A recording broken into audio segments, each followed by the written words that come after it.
Ketika penjaga hukum terlibat dalam kejahatan lingkungan. Penangkapan 4 orang termasuk oknum polisi dan anggota TNI dalam kasus perdagangan ilegal 1,2 ton sisik terenggiling di Asahan, Sumatera Utara.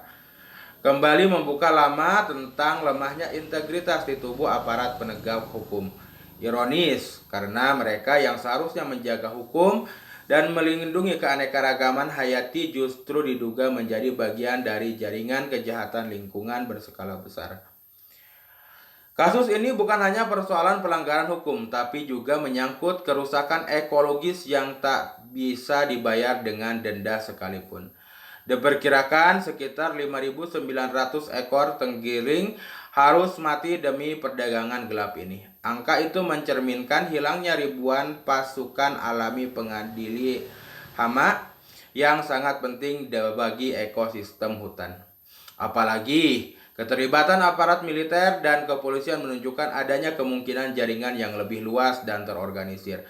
Bahkan mungkin melibatkan kekuatan di balik layar yang selama ini lolos dari jeratan hukum.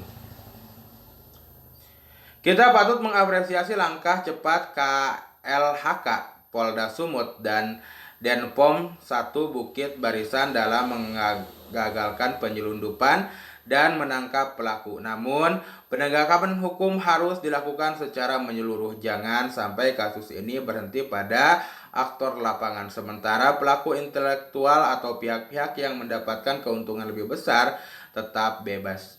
Langkah berikutnya yang harus fokus. 1. Pada penelusuran jaringan hingga ke akar-akarnya. Transparansi proses hukum tanpa kekebalan hukum terhadap oknum TNI ataupun Polri.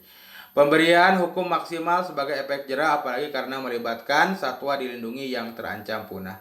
Reformasi dan pengawasan internasional di lembaga penegak hukum agar kejadian serupa tidak terulang. Dalam konteks krisis iklim dan kehancuran biodiversitas global, kasus ini seharusnya menjadi lonceng peringatan bahwa kerusakan lingkungan bukan hanya disebabkan oleh masyarakat sipil yang tak peduli, melainkan juga mereka yang seharusnya menjadi pelindung. Bagaimana menurut kalian?